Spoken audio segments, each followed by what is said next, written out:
Have you ever wondered where the Titanic rested after it sank? The tale of the Titanic is shrouded in mystery and intrigue, and one such enigma was the exact location of its final resting place. For over 70 years, this remained an unanswered question, a puzzle piece missing from the grand tapestry of history. But then, in 1985, the puzzle was completed. A Franco-American expedition, led by the intrepid Dr. Robert Ballard, finally discovered the Titanic's wreckage. The once grand ship, now a silent testament to a bygone era, lay over 2 miles beneath the surface of the icy Atlantic. This monumental discovery brought with it a wave of renewed interest and a deeper understanding of the Titanic's tragic story. The uncovering of the wreckage was like turning a page, revealing a new chapter in this historical event. The discovery of the Titanic's wreckage unlocked a new chapter in this historical event. Did you know that lifeboats from the Titanic played a crucial role in the rescue mission? After the Titanic struck the iceberg, a desperate race against time began to get as many passengers into the lifeboats as possible. However, it is the story of Lifeboat 4 that stands out. Commanded by 5th Officer Harold Lowe, Lifeboat 4 was not initially filled to its full capacity. Lowe, realizing the gravity of the situation, made the bold decision to return to the disaster site. In the chilling darkness, amidst the cries and pleas for help, Lowe and his crew maneuvered Lifeboat 4, picking up survivors from the icy water.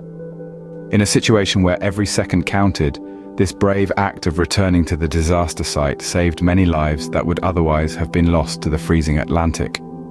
The lifeboats, though insufficient, indeed served as lifelines for many. As the Titanic sank, acts of bravery unfolded on its decks. In the ship's final moments, the unsung heroes emerged. Among them were the wireless operators, Jack Phillips and Harold Bride. Unwaveringly, they tapped out distress signals into the cold, dark night. Their fingers danced over the keys, sending out an SOS call that echoed across the Atlantic.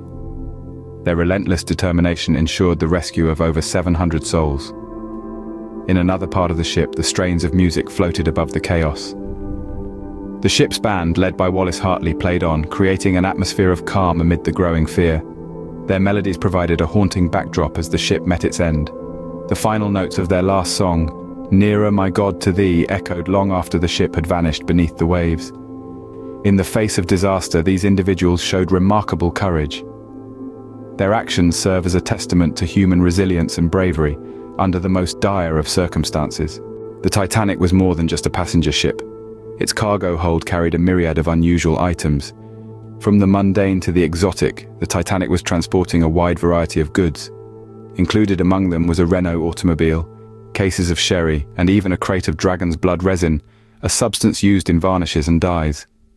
But perhaps the most intriguing of all was the rumored presence of an Egyptian mummy. The mummy, said to be cursed, was a running joke among the crew, little knowing the tragic fate that awaited them. In a twist of fate, one of the crew members, David Blair, who was reassigned before the voyage, accidentally took with him the key to the binoculars locker. Without the binoculars, the lookouts had a more difficult time spotting the deadly iceberg in the ship's path. The Titanic's cargo hold was a trove of curiosities and mysteries. The Titanic's story didn't end with its sinking. Its two sister ships, the RMS Britannic and the RMS Olympic, carried on the legacy, although not without their share of misfortune. The Britannic, repurposed as a hospital ship during World War I, met its end in the Aegean Sea due to an unexplained explosion. The Olympic, often dubbed Old Reliable, had a long but accident-prone career involving a series of collisions. In a twist of fate, J.P. Morgan, the financial powerhouse behind the White Star Line, which operated the Titanic, narrowly escaped the disaster.